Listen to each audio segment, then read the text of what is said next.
এইখান থেকে আমার সামনে যারা বসে আছেন, এর মধ্যে থেকে মুরব্বী যারা বসে আছেন, ওমরা বা হজ করতে গিয়েছেন, এরকম একজন হাত তুলেন। ওমরা বা হজ করে আসছেন, একজন মুরব্বী মানুষ, ওই যে লাল টুপি পরে বসে আছে, রুমন নিয়ে আসো তো ওনাকে। আপনি আসেন দেখি সামনে, সামনে আসেন, আমার কাছে আসেন।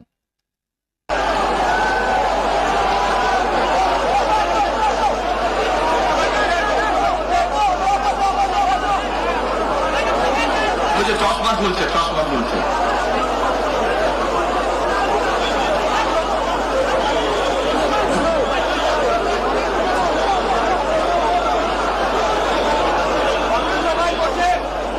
আপনারা বসেন, উনি এখনই মঞ্চে উঠবে, আপনারা সবাই দেখতে পারবেন কে মানুষটা।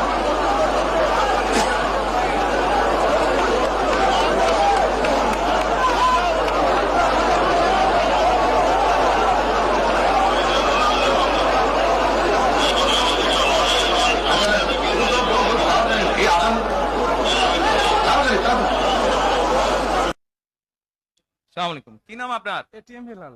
ওই এইদিকে বলেন। এটিএম হেলাল। বাড়ি কই? সুনামগঞ্জ। বাড়ি সুনামগঞ্জ। সুনামগঞ্জ কোথায়? শান্তিগঞ্জ। এই সুনামগঞ্জের মানুষ আছে এখানে? এই লোক আপনাদের মানুষ?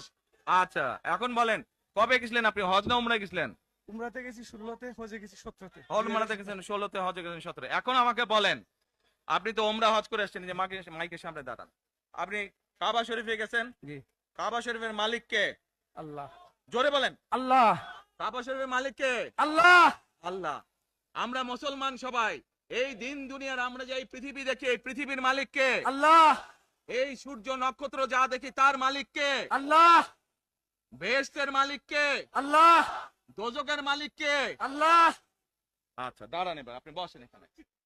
আপনারা সকলেই সাক্ষী দিলেন, দোজখের মালিক আল্লাহ, বেহেশতের মালিক আল্লাহ, এই পৃথিবীর মালিক আল্লাহ, কাবার মালিক আল্লাহ। আরে ভাই, যেটার মালিক আল্লাহ সেটা কি অন্য কেউ দেওয়ার ক্ষমতা রাখে? রাখে না। তাহলে কি দাঁড়ালো? নির্বাচনের আগেই একটি দল এই দিব ওই দিব বলছে, টিকিট দিব বলছে না? যেটার মালিক মানুষ না, সেইটার কথা যদি সে বলে, এক শিরকি করা হচ্ছে, হচ্ছে না?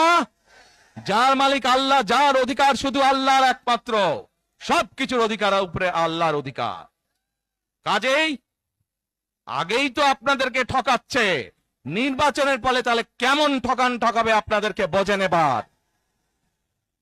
শুধু ঠকাচ্ছেই না মানুষকে, যারা মুসলমান তাদেরকে শিরকি করাচ্ছে তারা। নাউজুবিল্লাহ।